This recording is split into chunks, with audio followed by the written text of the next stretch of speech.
I highly recommend you try it. Like, you try it, you're going to see a lot of difference.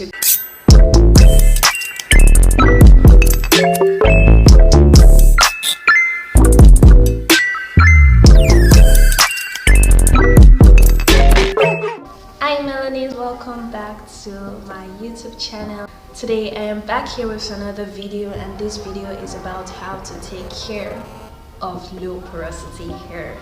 So to start with, I would like you to know that your hair porosity is like the most important thing to know about your hair, because it gives you insights on how to take care of your hair. It helps you know what kind of product works well for your hair, what kind of product you should use, and how often you should use that kind of product. All of that, you can decide to know other things like your hair type, your hair texture, but that doesn't really like tell you how to take care of your hair.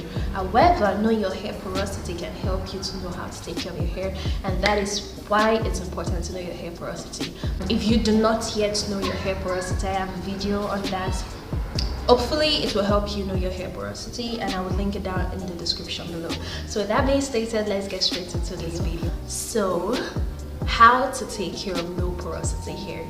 If you have seen my last video, or you already know, low porosity hair simply means it's hard for your hair to absorb moisture, and once your hair fully absorbs that moisture, it takes a while for your hair to release that moisture, or it takes a while for your hair to dry out.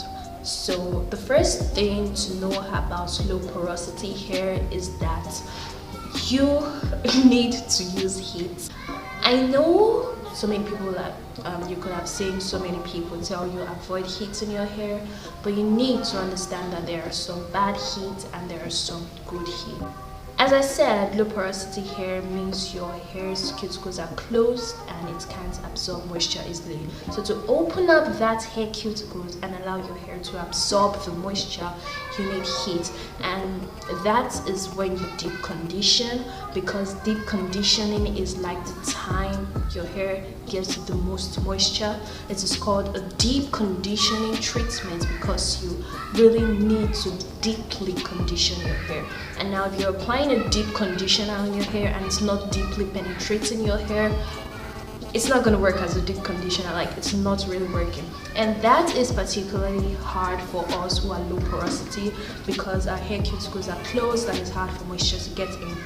So to open up that hair cuticles and let moisture come in, we need to use heat, and that means steaming your hair. You can use a steam cap, you can use a hooded steam dryer, you can use a blow dryer, and just try and hack where you cover your hair with a shower cap or a nylon, and then wear a bigger nylon or shower cap, and then tear a hole and put your blow dryer in so heat can penetrate. Just any way you can get heat to your hair so it absorbs the moisture. Or if you don't have any of these tools, you don't have a blow dryer, a steam cap, a steamer, or any of these things, you can decide to wear 2 bonnets over your hair and just stay for an hour plus, if possible, like more than an hour, so your scalp can naturally generate heat to let your hair cuticles open up and absorb that moisture. So if you're not low in porosity, this isn't necessary. So it's just for people who find it hard for their hair to absorb moisture, or people who are low in porosity. That's a great tip. If you haven't been using heat to deep condition your hair, I highly recommend you try it. Like, you try it, you're going to see a lot of difference. You're going to notice how much your hair would absorb that moisture, and it's worth it. Like, you're going to see a lot of difference. So that's my first tip for low porosity hair. Use heat to deep condition your hair. You need it. Use heat to deep condition your hair. Now the second tip for low porosity hair, people like me, is use moisturizing products. Now there's one thing to understand about low porosity hair. If your hair is low in porosity, your hair naturally has more strength. But in a hair strand, there's something called disulfide bond. Now that disulfide bond is what gives our hair strength. For someone who is low in porosity, you have more disulfide bonds and tighter disulfide bonds, which means your hair naturally has strength.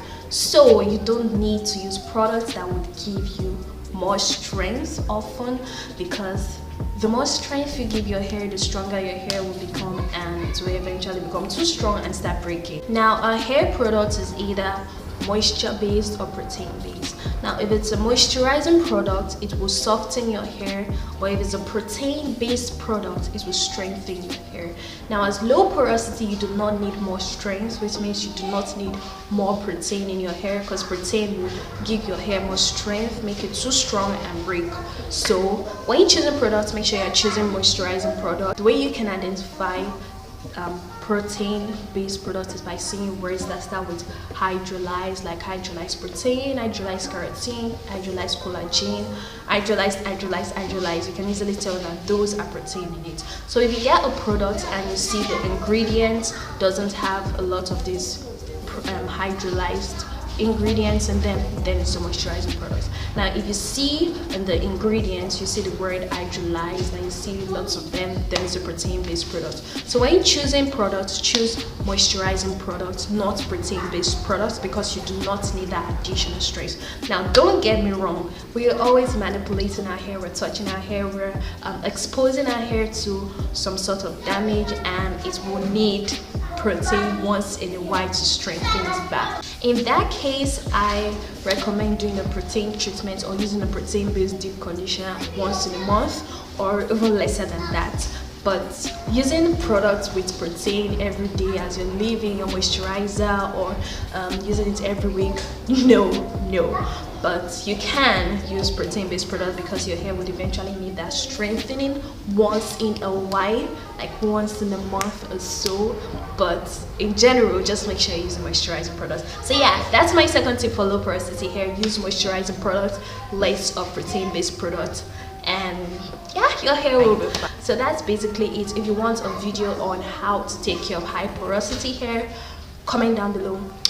I'll make a video about that. And if you learned something from this video, don't forget to like this video, it helps out the channel, and subscribe for more, and I will see you in my next video. Ciao.